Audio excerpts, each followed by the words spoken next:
Welcome. Improv 2 Saga presents another episode of Psychic Nightmares. A jolt of lightning lit up the sky. The rain outside slammed against the window hard. A young man rose from his bed, startled by the sounds in the distance.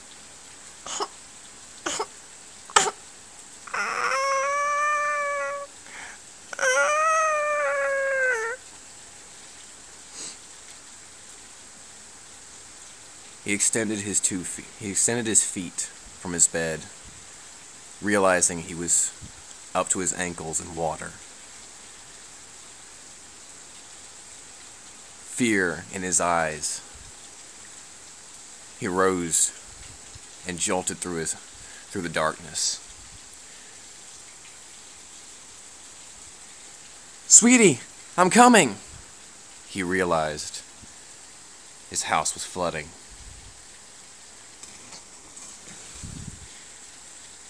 As he moved, several times he smashed his face and his body against the walls.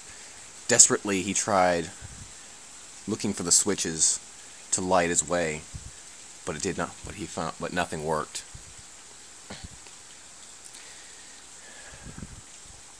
Still he heard.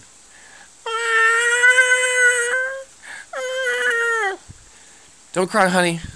I'm on my way," the young father called out. Through the doorway,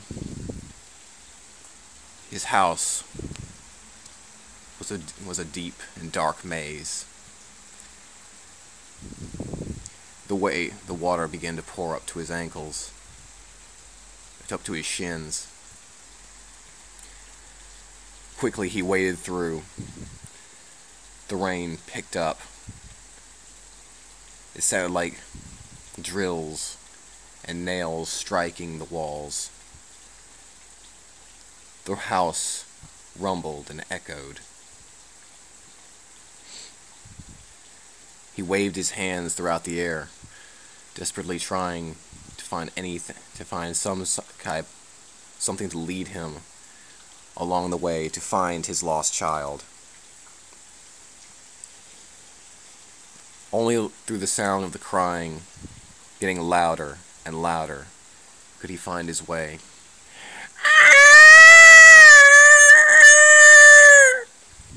The water continued to rise.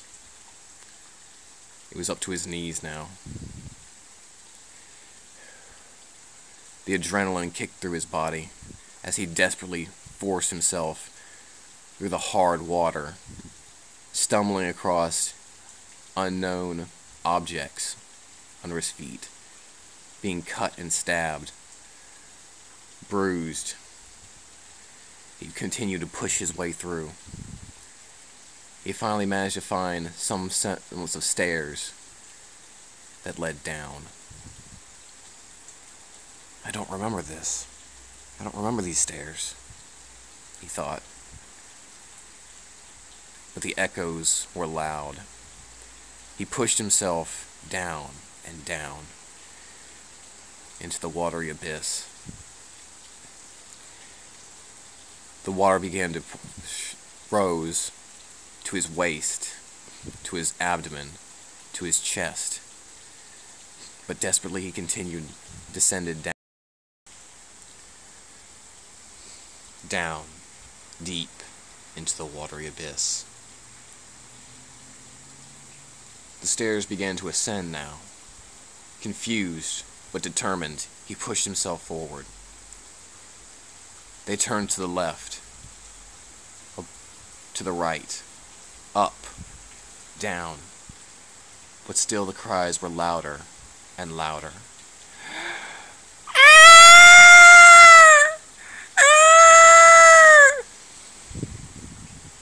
"I'm almost there. I'm almost there." He stopped as he rose, the one semblance of light through the doorway, a deep, gray mist lit up the doorway. He rushed forward. The water fell, descended, as he went up the stairs. Once through into the room, he stopped. It was torn apart, floating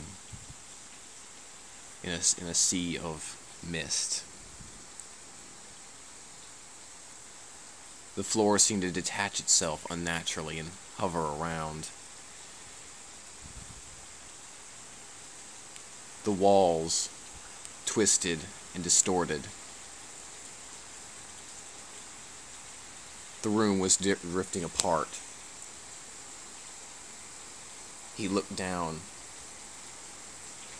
The water was continuing to rise, and he was his platform began to fall. He could see a solid place, a crib, safely floating above the water. Desperately, he dove headfirst and began to swim, but the water pushed him.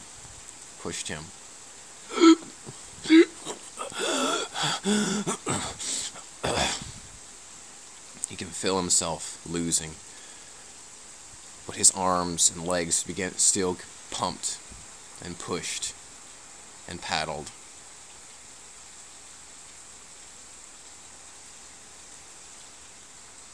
Debris, wood, floating bits of room either slowed him down or he used to assist him to get closer. Once at the ridge, he lifted himself up, soaked and wet.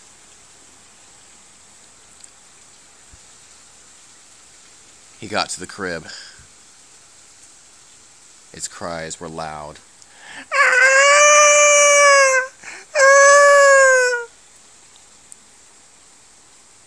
I'm here now. I'm here. I'm here now. I'm here.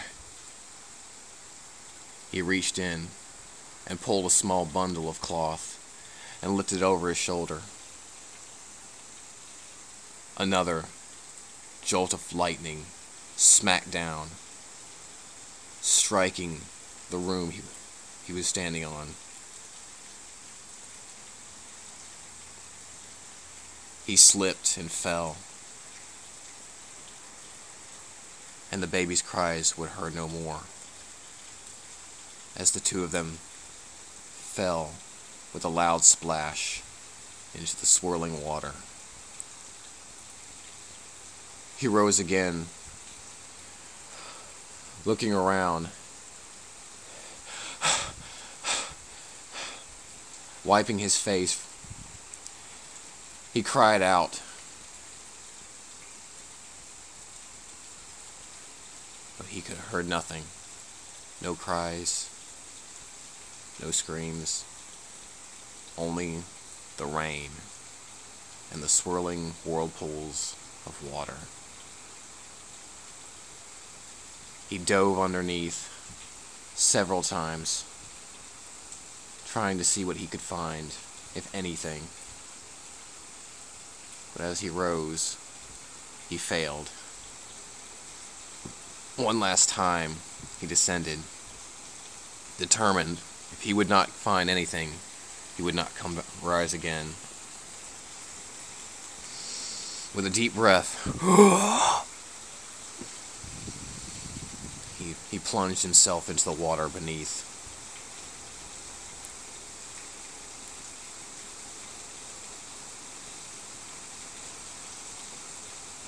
What he found, he grabbed the cloth.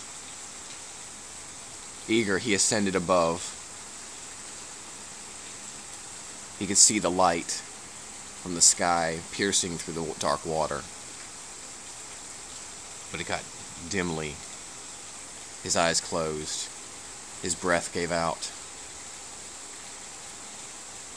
and he never rose again. Thank you, and good night.